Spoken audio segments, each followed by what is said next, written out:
আল্লাহর হক বান্দার হক উভয়টাই শতভাগ আদায় করার চেষ্টা করবেন, বলেন ইনশাআল্লাহ। যাদের কাছে বোনের সম্পদ, ফুফুর সম্পদ, ভাইয়ের সম্পদ, বাতিজা সম্পদ, আপন বিবির মোহরের টাকা ইত্যাদি আছে, আটকায় রাখছেন, জুলুম করে রাখছেন, আমনে জানেন আমনে মিথ্যুক, আমনে কন নাই আর কি, দলিলের ফেঁসে ফুসে ফালাইয়া গ্রামে হদ্দার মাতব্বর দইরা সিটারি বাটফারি কইরা নয়সই কইরা আমনে হয়তো জোড়া তালি দিয়ে এটারে কি করে ফেলছেন, দখল করে ফেলছেন।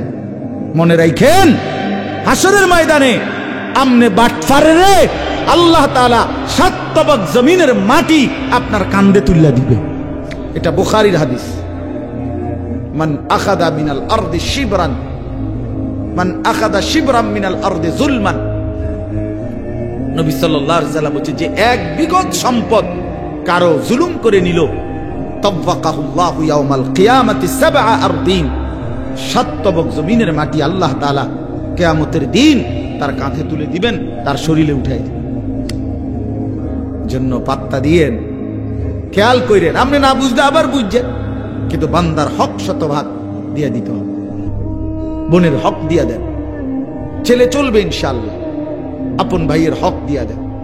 এই এক বিগত রাস্তা ছেড়ে দিলে বেচারার আপন ভাই তার ঘরের রাস্তাটা হয়ে যায়, বাড়িটা ঢুকা যায়, উমায় বড়া দেয় না, না দিত না, দিত না। যে 30 বছর ধরে বাতিজা হয়তো আবদার করতেছে, চাচা দেন না, 71 জায়গা দিয়া দেন, রাস্তা হয়ে যাবে আমগো বাড়ি, না দিত না, দিতাম না কইছি, তোরে দিতাম না, কি লেগে দিতেন, দিতাম না কইছি।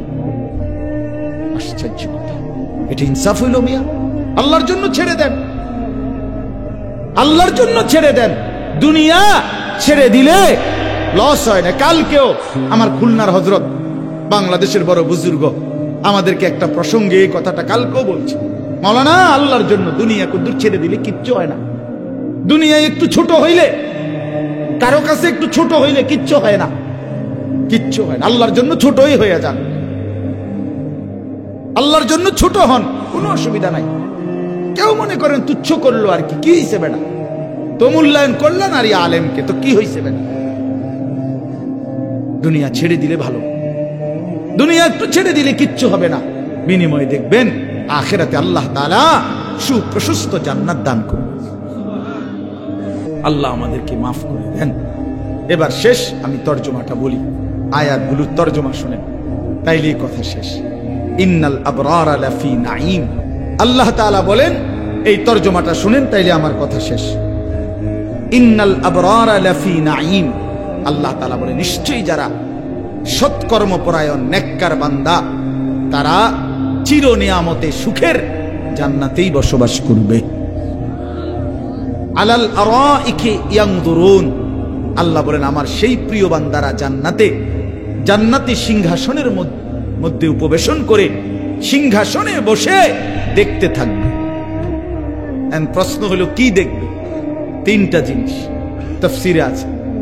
1 নাম্বার, তাকে যে আল্লাহ তাআলা বিশাল বড় জান্নাত দিবেন, এই জান্নাতের সমস্ত নিয়ামত এক নজরে দেখতে থাকবে।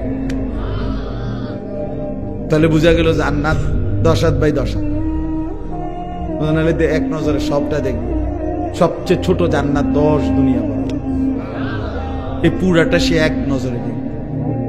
তার পুরা সাম্রাজ্য সে এক নজরেই দেখবে। এই হলো একটা। আরেকটা হলো জাহান্নামীদের আযাবের দৃশ্য, জান্নাতের সিংহাসনে বসে জান্নাতি বান্দা দেখতে থাকবে,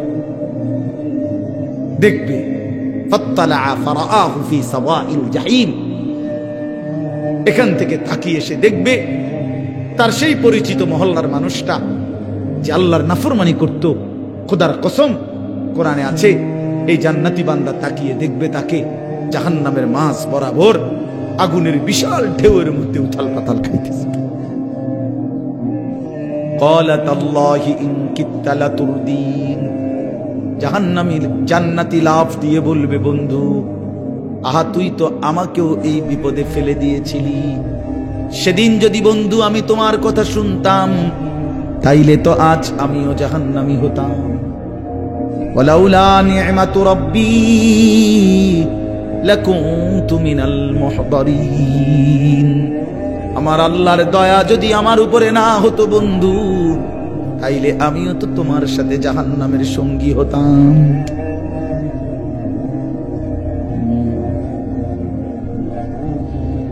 এরপরে আল্লাহ বলেন তো দুইটা, 3 নাম্বার হলো জান্নাতি তার জান্নাতের সিংহাসনে বসে উপরের দিকে তাকিয়ে মহান আল্লাহ পাককে দেখতে থাকবে। কয়টা? 3। তারিফু ফি ওয়ুজুহিহিম নাদরাতান নাঈম। আল্লাহ বলবেন বন্ধু আপনি জান্নাতীদের চেহারার দিকে তাকাইলে দেখবেন চেহারা একদম তেল কিনলে, মানে সুখ, স্বাচ্ছন্দ্য, আনন্দ, তৃপ্তি, প্রশান্তি, মজাদার চেহারা একদম চির আয়েশের সাথে জাহান্নামীর চেহারার মধ্যে ভাসতেছে, যেখানে কোনো ক্লান্তি, বিরক্তি, অস্বস্তি, অশান্তি, পেরেশানি, অস্থিরতার এক জাররাও নাই। এমন সুন্দর চেহারা নিয়ে, হাস্যোজ্জ্বল চেহারা নিয়ে জান্নাতি জান্নাতে ঘুরতে থাকবে। আল্লাহ আমাদের তৌফিক দান করুন। ইউসকাউনা মির রাহিকিম মাখতুম খিতামুহু মিস্ক। আল্লাহ তাআলা বলেন জান্নাতীকে জান্নাতের মধ্যে শরাব, জান্নাতের শরাব পান করানো হবে। সেই শরাব হবে কেমন, মানে একটা বোতল দিছে 1.5 লিটারের বোতল, আপনারা 4 জনে খান তো মনে করেন বোতল দিছে, এবার এই বোতলের থেকে 1 গ্লাস ডাইলা খাইছে, এবার আরেকজন আবার লইছে, আবার আর এইটা না, এত সদবদ না। আল্লাহ তাআলা বলছেন আমার জান্নাতি বান্দাকে যে শরাব পান করানো হবে প্রতিটা বোতল আলাদা আলাদা সিগন্যাল, প্রত্যেক বোতল ইনটেক আলাদা আলাদা। মির রাহিকিম মাখতুম মানে হলো মোহরাঙ্কিত, মানে সিল মারা, প্রত্যেকটা আলাদা আলাদা, নিত্য নতুন শরাব, নিত্য নতুন পানীয়।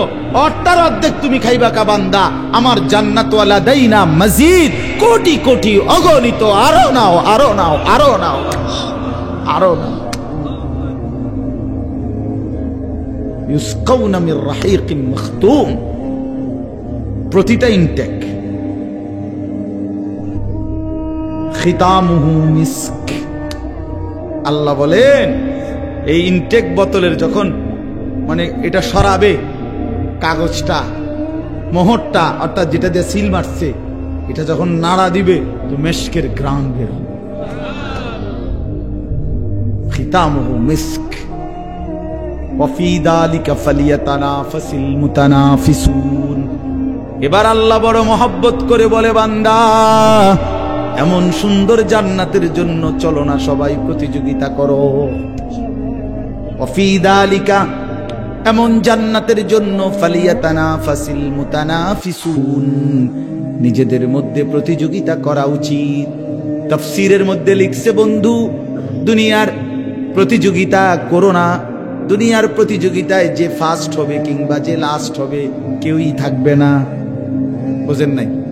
দুনিয়া নিলেন প্রতিযোগিতা করে, কারাকারি কইরা, কিন্তু যে ফার্স্ট হইল সবচেয়ে বড় ধনী সেও দুনিয়ায় থাকবে না, সবচেয়ে বড় ফকির সেও তো দুনিয়ায় থাকবে। লাভ হইল কি? শেষ পর্যন্ত তো আমিও থাকতাম না, কোটিপতিও থাকতো। তাই এটা নিয়ে প্রতিযোগিতা করার কি আছে? যে বেড়া তুইও তো থাকতি না, আমিও তো থাকতাম না, তো উদ্দা লাফাস কিনতি, শুধু শুধু লাফাস।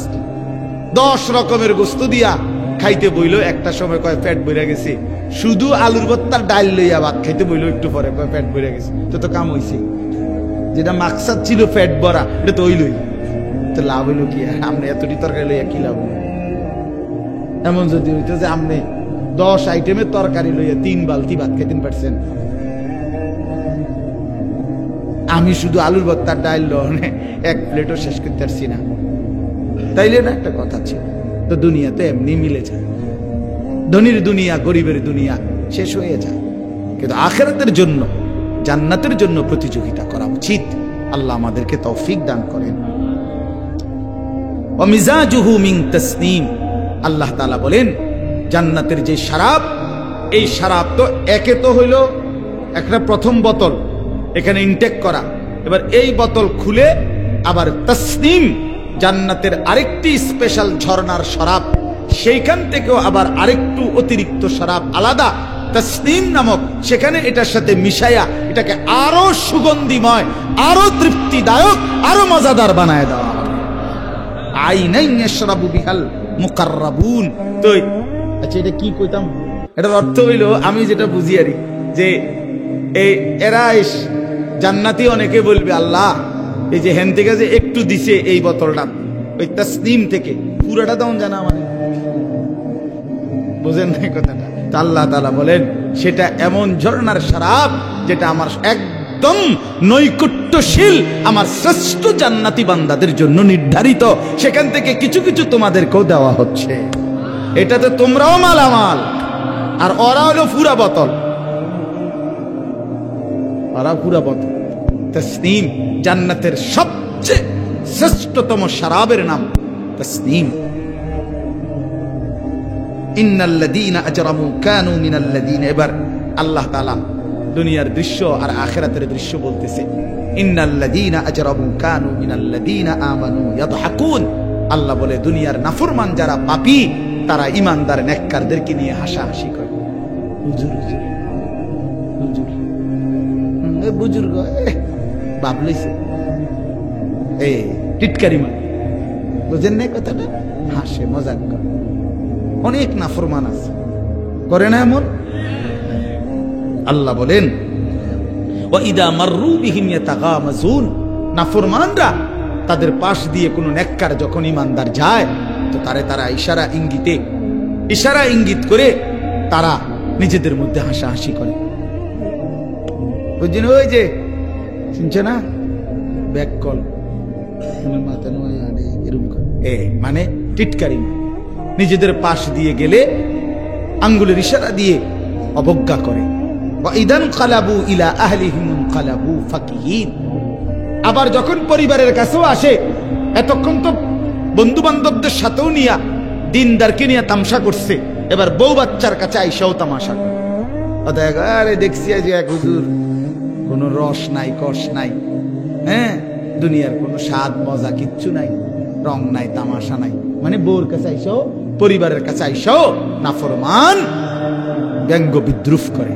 আল্লাহ বলেন ওয়া ইদা রাআউহুম ক্বালু ইন্না হাউলা'i লাযাল্লুন। আহা, এর চাইতে বড় জঘন্য টিটকারি তো করলে চলতো, মস্কারি তো করেই যখন এই দিনদার ঈমানদারদেরকে দেখে বহু নাফরমান আছে, আল্লাহ বলে তারা নিজেদের মধ্যে বলে যে এই লোক একেবারেই ভুলের মধ্যে আছে, গোমরা। ঈমানদার নাকি গোমরা? ঈমানদার পথভ্রষ্ট। ওমা উরসিলু আলাইহিম হাফিজিন।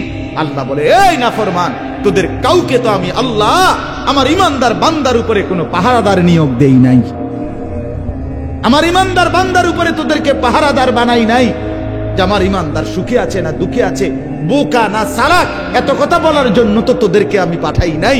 তোরা অচিরেই বুঝবি। ফালিয়াউমাল্লাযীনা আমানু মিনাল কুফফারি ইয়াদহাকুন। এবার আল্লাহ ঘটনার নতুন চিত্র তুলে ধরছে হাসরের ময়দানে, যে এবার শোনো, আজকে জান্নাতের মধ্যে আমার ঈমানদার বান্দা ওই নাফরমানগুলোকে নিয়ে হাসাহাসি করবে। পৃথিবীর সবচেয়ে নেককার মানুষের জন্য সময় থামে না, পৃথিবীর সবচেয়ে বড় নাফরমানের জন্য সময় থামে না, কারো জন্যই থামে। একবারে সেজদায় পড়ে থাকলেও সময় আটকায় না, আবার মদের আড্ডায় পড়ে থাকলেও সময় থেমে থাকে, চলেই যায়, হায়াত শেষ হয়েই যায়, ঘন্টা মিনিট সেকেন্ড পার হয়েই যায়। এজন্য সুখের রাতও শেষ হয়, দুঃখের রাতও শেষ হয়, আনন্দের রাতও শেষ হয়, বেদনার রাতও শেষ হয়, বাসর রাতও ভোর হয়, ফাঁসির রাতও ভোর হয়। তার মানে বইয়েই যায়, জিন্দেগি চলেই যায়। ইউকাল্লিবুল্লাহুল লাইলা ওয়ান নাহার। আল্লাহ তাআলা বলেন যে আল্লাহ তাআলা রাত এবং দিন পরিবর্তন করেন, প্রতি ঘন্টা মিনিট সেকেন্ড আল্লাহ তাআলাই বদলাচ্ছে। এজন্য বুদ্ধিমান সে যে নিজের হিসাব রাখে। আল্লাহ নবী সাল্লাল্লাহু আলাইহি ওয়াসাল্লাম বলেছেন, আল কাইয়িসু মান দানা নাফসাহু। সে বুদ্ধিমান, বিবেকবান যে তার নিজের হিসাব করে। ওয়া আমিলা লিমা বা'দাল মাউত, এবং মৃত্যু পরবর্তীর জন্য আমল করে, সে বুদ্ধিমান। ওয়াল আজিজু মান আতবা'a নাফসাহু হাওয়াহা ওয়া তামান্না আলা আল্লাহ। আর নবী সাল্লাল্লাহু আলাইহি সাল্লাম বলেন ওই ব্যক্তি ব্যর্থ, অপদার্থ, ফালতু লোক, যে তার মনের ইচ্ছা মতো চলে, অথচ আল্লাহর কাছে ভালো আশা করে চলে, নিজের ইচ্ছা মতো আশা করে যে আল্লাহ মাফ করে দিবে, জান্নাত দিয়ে দিবে, ইত্যাদি ইত্যাদি। তো এই জন্য ওই ব্যক্তিকে নবী সাল্লাল্লাহু আলাইহি সাল্লাম বলছে এটা ফালতু লোক, আজেজ, ব্যর্থ। জন্য হিসাব রাখা, নিজের জিন্দেগির কদর করা। এক সাহাবী নবী সাল্লাল্লাহু আলাইহি ওয়াসাল্লামকে জিজ্ঞেস করছে, মান আকিয়াসুন নাস ওয়া আহজামুন নাস, হে নবী সবচেয়ে বুদ্ধিমান কে, সবচেয়ে চালাক বুদ্ধিমান কে? আল্লাহ নবী সাল্লাল্লাহু আলাইহি ওয়াসাল্লাম বলছেন, আকসারুহুম যিকরান লিল মাউত, যে বেশি বেশি মৃত্যুকে স্মরণ করে, ওয়া আকসারুহুম ইস্তিআদাদান লিল মাউত, এবং যে বেশি বেশি মৃত্যুর জন্য প্রস্তুতি নেয়। নবী সাল্লাল্লাহু আলাইহি ওয়াসাল্লাম বলছেন, নবী সাল্লাল্লাহু আলাইহি ওয়াসাল্লাম বলছেন, নি'মাতানে মাগবুনুন ফীহিমা কাসীরুম মিনান নাস, মানুষের জীবনে দুইটা নিয়ামত আল্লাহর পক্ষ থেকে দেওয়া এমন আছে যে সম্পর্কে অধিকাংশ মানুষ ধোঁকা খায়, যে এটা অনেক দিন ধরে আছে, এটা মনে করে এটার শেষ হবে না, এটা ভাবে, আসলে সে ধোঁকা খায়। একদিন দেখে ওই দুইটা নিয়ামত তার নাই, ফুরায় গেছে। সেই দুইটা নিয়ামত কি? আসিহাতু ওয়াল ফারাগ। এক নাম্বার হলো সুস্থতা। সুস্থ থাকার সময় যৌবনকালে সেভাবে এমনটাই মনোজীবন, আর কোনো দিন রোগ ব্যাধি অসুস্থ হবে না। কিন্তু একদিন দেখে সত্যি সত্যি দুর্বল হয়ে গেছে, অসুস্থ হয়ে গেছে, নানাবিধ রোগ তারে আক্রমণ করছে, দুর্বল করে ফেলছে, কিন্তু সে কখনোই সুস্থ থাকতে এটা ভাবে না। ওয়াল ফারাগ, দুই নাম্বার হলো অবসর। সুযোগ আছে, এখন অবসর, হাতে উল্লেখযোগ্য কাজ নাই, সে মনে করে এভাবেই এই রং তামাশা ফুর্তি হাসি আনন্দ বিনোদন এমনি এমনি চলে যাবে। একদিন দেখবে যে এমন ব্যস্ততা, সংসারের এমন ঝামেলা, জিন্দিগির এমন অস্থিরতার মধ্যে পড়ে গেছে যে একটু বিশ্রামের জন্য আফসোস করে যে হায়, এখন তো একটু সময়ও নাই, একটু অবসরও নাই। তাহলে এই দুই জিনিস থাকাকালীন নবী সাল্লাল্লাহু আলাইহি ওয়াসাল্লাম বলছে মানুষ কদর করে না, প্রতারিত হয়। ভাই বাবা কথা বলুন, প্রতারিত হয়, ধোঁকা খায়। এই জন্য বাপ সবাই এটা কদর করা উচিত। সবাই বসার চেষ্টা করেন, বসলে ভালো, বসলে আল্লাহর কথা বরকত হয়, এবং বসার দ্বারা আল্লাহ তাআলার রহমত বর্ষিত হয়। আল্লাহ তাআলা হাদিসে কুদসিতে আছে, প্রিয় বান্দাদের সাথে যারা বসে আল্লাহ ওয়াদা দিছে আমি সকলকেই মাফ করে দেব, কাউকে বঞ্চিত করি না।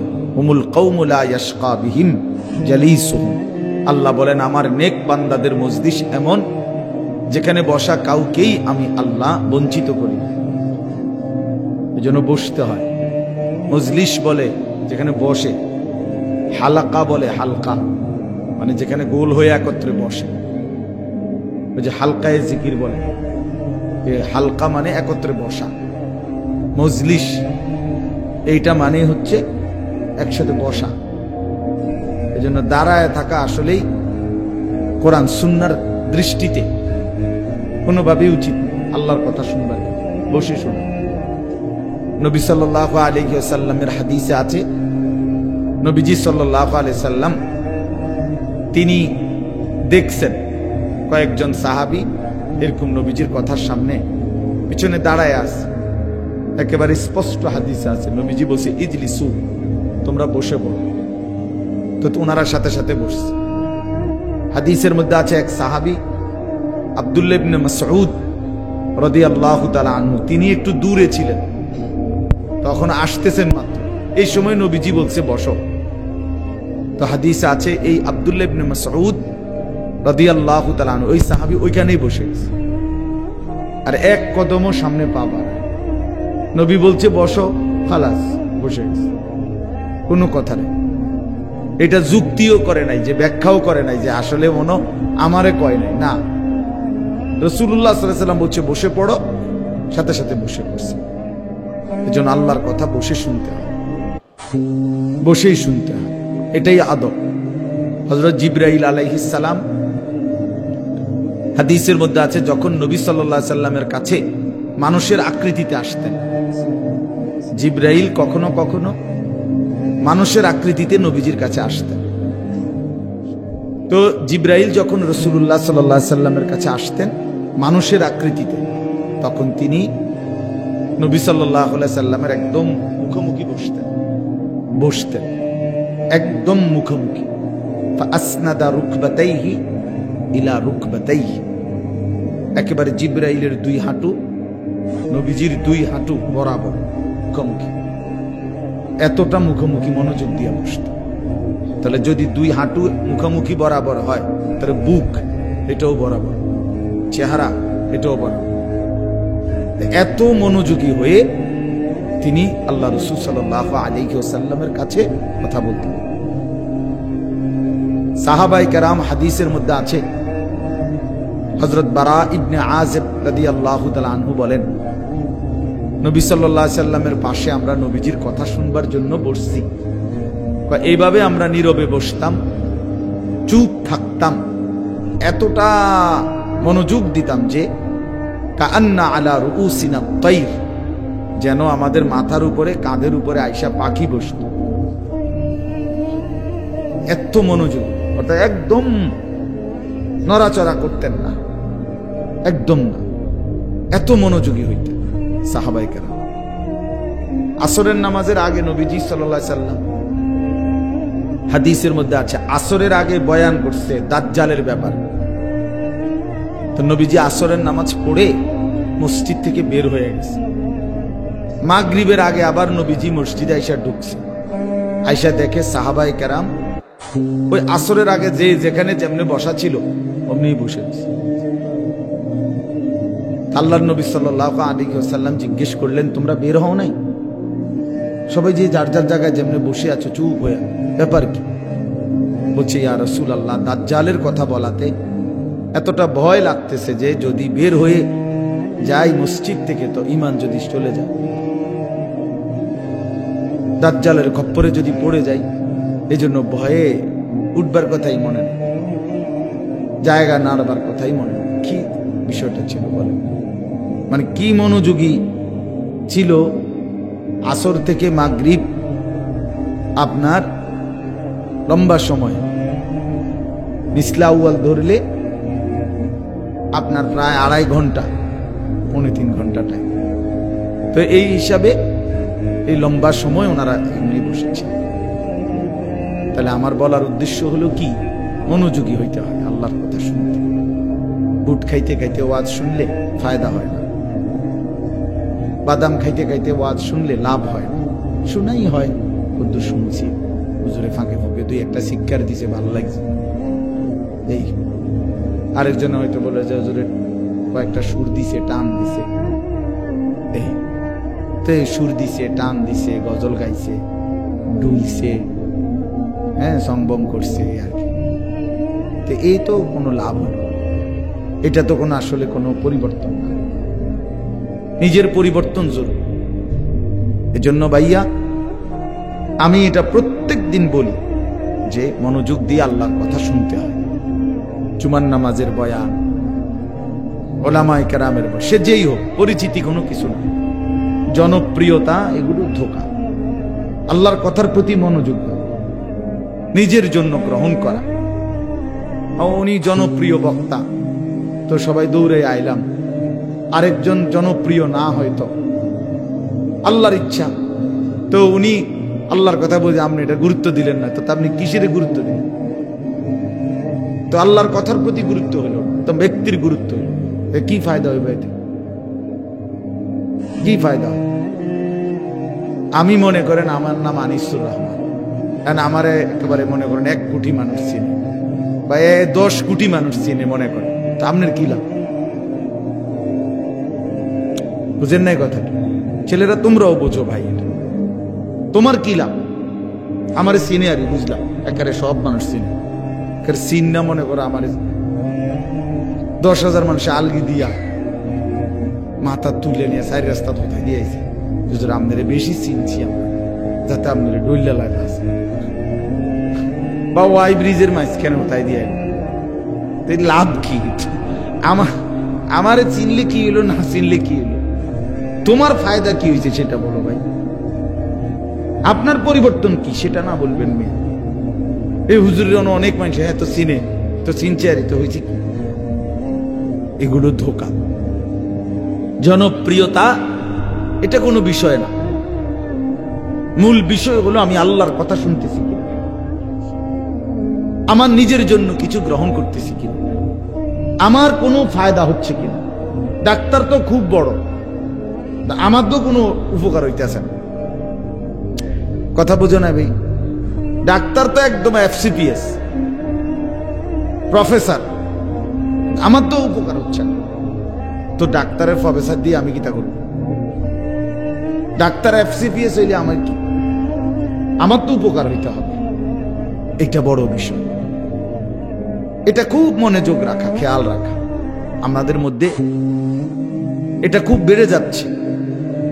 এই একটু পরিচিতি, ওই বেটা হয়তো শুনলো, আরেকজন এটা শুনে না, না রে ভাইয়া এটা উচিত না। আল্লাহ তাআলার দয়া, ইচ্ছা মালিকের। কাউকে আল্লাহ তাআলা 10 জনের সামনে বলার সুযোগ দিছে, কাউকে 10,000-এর সামনে বলার সুযোগ দিছে। কোনোটাই সফলতা কিংবা ব্যর্থতা না। 10,000 লোকের সামনে বয়ান করলে উনি সফল, 10 জনের সামনে বললে উনি ব্যর্থ, এমন কথা কোরআন সুন্নাহর মধ্যে নাই। সফলতা কিংবা ব্যর্থতার জন্য সংখ্যা কোনো বিষয় না, আল্লাহ তাআলা গ্রহণ করা এটা হলো মূল বিষয়। এমন বহু প্রিয় বান্দা আছে আল্লাহর, হাসরের ময়দানে তারা দেখবে সবাই, যাদেরকে গোটা পৃথিবী চিনত না, অথচ তারা আল্লাহর নেক বান্দা। তারা আরশে আজিমের ছায়ায় আল্লাহর মেহমান হয়ে আছে, আর বেশি চিন্নাওয়ালায় দৌড়ের উপরে আছে। এই জন্য এটা কোনো কথা। এই জন্য আমি অনুরোধ করলাম, মাশাআল্লাহ সবাই আমরা মনোযোগ দিয়ে এখন বসছি, তাহলে ওলামায়ে কেরাম ধারাবাহিক নসিহত করবে, উঠাউঠি না করে বুট বাদাম এই সমস্ত বাজে বিষয় চিন্তা না। একটা সময় আলহামদুলিল্লাহ এখন বাজতেছে 8টা বা 8টা 5-6 বাজে, তো আমরা ধরে নেই একটা মাহফিল 10টা 11টা যেতটুকু হয়, তো ধারাবাহিক কিছু কথা শুনলে ইনশাআল্লাহ বরকত হবে ভাই। মসজিদের ইমাম সাহেবের কথার মধ্যেও নূর আছে, আসরের পরে যিনি আল্লাহর কথা বলে তার কথার মধ্যেও বরকত আছে। জিন্দেগীর জন্য গ্রহণ করলে এই জন্য আমরা প্রত্যেকেই নিয়ত করি, ওলামায়ে কেরামের সবগুলো নসিহত সবসময় মনোযোগ দিয়ে শুনবার চেষ্টা করব ইনশাআল্লাহ। সকলে বলি ইনশাআল্লাহ। আল্লাহ তাআলা আমাদেরকে তৌফিক দান করে। আমি যে কোরআনুল কারীমের 30 নম্বর পারা, কোরআনুল কারীমের সূরা মুতাফফিফিন, এই সূরাটার নাম তাতফিফ অথবা মুতাফফিফিন, 83 নম্বর সূরা, কোরআনুল কারীমের 83 নম্বর সূরা। এই সূরাটা আমি আপনাদের সামনে, সূরাটার মধ্যে মোট হলো 36 আয়াত, ছোট সূরা। এই সূরার 14টি আয়াত ধারাবাহিক আমি পড়ছি, শেষ 14টি আয়াত 22 নম্বর আয়াত থেকে 36 নম্বর আয়াত পর্যন্ত, এই মোট 14টি আয়াত আপনাদের সামনে আমি পড়ছি। অল্প একটু সময়ের মধ্যে ইনশাআল্লাহ এই সূরার এই আয়াতগুলোর তরজমা অল্প একটু কথা আমরা পেশ করতে চাই। আল্লাহ তাআলা আমাদেরকে তৌফিক দান করেন। সূরাটার নাম হলো তাতফিফ অথবা মুতাফফিফিন। আপনারা এদিক সেদিক তাকায়েন, ওরা যেটা ইচ্ছে এটা করুন, ওরা আমাকে দিকে তাকান। একটা লারা দিলেই যদি সবাই তাকান তো হইব কেন ভাই? মনোযোগ দেন, এদিকে মনোযোগ। ওনারা জায়গার আরো ব্যবস্থা করতেছে, হোক ব্যবস্থা হইতে থাকুক। তাইলে তাতফিফ, মুতাফফিফিন অর্থ হইল